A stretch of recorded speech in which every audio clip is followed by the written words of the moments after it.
ओम नमो भगवते वासुदेवाय। मित्रों, आपके और आपके परिवार पर भगवान नारायण की कृपा सदैव बनी रहे। प्रत्येक एकादशी का अपना एक महत्व होता है। हर माह में 2 एकादशी पड़ती हैं और साल में 24। हालांकि प्रत्येक तीसरे वर्ष अधिक मास होने से 2 एकादशियाँ जुड़कर ये कुल 26 हो जाती हैं और हर एकादशी बेहद खास होती है।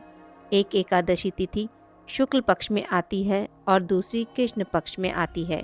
शास्त्रों में इस दिन को पुण्यदायी माना गया है। कहा जाता है कि इस दिन व्रत रखने से जीवन के कई संकट टल जाते हैं और कई परेशानियों से निजात मिलती है।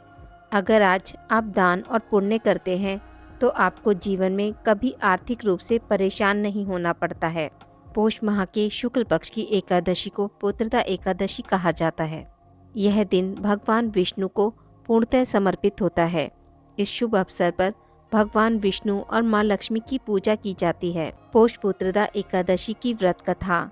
भद्रावती नामक नगरी में सुकेतु नामक नाम का राजा राज्य करता था।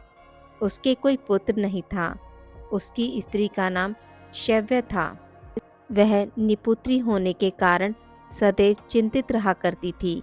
राजा के पितृ भी रो रोकर पिंडदान लिया करते थे और सोचा करते थे कि इसके बाद हमको कौन पिंड देगा। राजा को भाई बांधव, धन, हाथी, घोड़े, राज्य और मंत्री, इन सब से किसी से भी संतोष नहीं होता था। वह सदैव यही विचार करता था कि मेरे मरने के बाद मुझको कौन पिंडदान करेगा। बिना पुत्रों के पितरों और देवताओं का ऋण मैं कैसे चुका सकूंगा। जिस घर में पुत्र न हो उस घर में सदैव अंधेरा ही रहता है। इसलिए पुत्र उत्पत्ति के लिए प्रयत्न करना चाहिए। जिस मनुष्य ने पुत्र का सुख देखा है वह धन्य है। उसको इस लोक में यश और परलोक में शांति मिलती है, अर्थात उनके दोनों लोक सुधर जाते हैं। पूर्व जन्म के कर्मों से ही इस जन्म में पुत्र, धन आदि प्राप्त होते हैं। राजा इसी प्रकार रात दिन चिंता में लगा रहता था। एक समय तो राजा ने अपने शरीर को त्याग देने का निश्चय किया, परंतु आत्मघात को महान पाप समझकर उसने ऐसा नहीं किया। एक दिन राजा ऐसे ही विचार करता हुआ अपने घोड़े पर चढ़कर वन में चल दिया तथा पक्षियों और वृक्षों को देखने लगा। उसने देखा कि वन में मृग, व्याघ्र, सुअर, सिंह, बंदर, सर्प आदि सब भ्रमण कर रहे हैं। हाथी अपने बच्चों और हथनियों के बीच घूम रहा है। इस वन में कहीं तो गीदड़ अपने कर्कश स्वर में बोल रहे हैं, कहीं उल्लू ध्वनि कर रहे हैं। वन के दृश्यों को देखकर राजा सोच विचार में लग गया। इसी प्रकार आधा दिन बीत गया। वह सोचने लगा कि मैंने कई यज्ञ किए, ब्राह्मणों को स्वादिष्ट भोजन से तृप्त किया, फिर भी मुझको दुख प्राप्त हुआ, क्यों? राजा प्यास के मारे अत्यंत दुखी हो गया और पानी की तलाश में इधर उधर फिरने लगा। थोड़ी दूरी पर राजा ने एक सरोवर देखा। उस सरोवर में कमल खिले थे तथा सारस, हंस, मगरमच्छ आदि विहार कर रहे थे। उस सरोवर के चारों तरफ मुनियों के आश्रम बने हुए थे। उसी समय राजा के दाहिने अंग फड़कने लगे। राजा शुभ शकुन समझकर घोड़े से उतरकर मुनियों को दंडवत प्रणाम करके बैठ गया। राजा को देखकर मुनियों ने कहा, हे राजन, हम तुमसे अत्यंत प्रसन्न हैं। तुम्हारी क्या इच्छा है, सो कहो। राजा ने पूछा, महाराज, आप कौन हैं और किस लिए यहाँ आए हैं?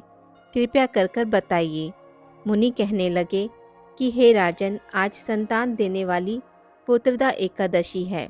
हम लोग विश्वदेव हैं और इस सरोवर में स्नान करने के लिए आए हैं। यह सुनकर राजा कहने लगा कि महाराज, मेरे भी कोई संतान नहीं है। यदि आप मुझ पर प्रसन्न हैं तो एक पुत्र का वरदान दीजिए। मुनि बोले, हे राजन, आज पुत्रदा एकादशी है। आप अवश्य ही इसका व्रत करें। भगवान की कृपा से अवश्य ही आपके घर में पुत्र होगा। मुनि के वचनों को सुनकर राजा ने उसी दिन एकादशी का व्रत किया और द्वादशी को उसका पारण किया। इसके पश्चात मुनियों को प्रणाम करके महल में वापस आ गया। कुछ समय बीतने के बाद रानी ने गर्भ धारण किया। और 9 महीने के पश्चात उसके एक पुत्र हुआ। वह राजकुमार अत्यंत शूरवीर, यशस्वी और प्रजापालक हुआ। निसंतान मनुष्यों को पुत्र की प्राप्ति के लिए पुत्रदा एकादशी का व्रत करना चाहिए। जो मनुष्य इस महात्म्य को पढ़ता या सुनता है उसे अंत में स्वर्ग की प्राप्ति होती है। आज की इस वीडियो में बस इतना ही। मित्रों, अगर आपको मेरी वीडियोस पसंद आती हैं तो इसे लाइक और शेयर ज़रूर करें और पूजा पाठ से जुड़ी जानकारी के लिए मेरे चैनल को सब्सक्राइब करना ना भूलें। धन्यवाद।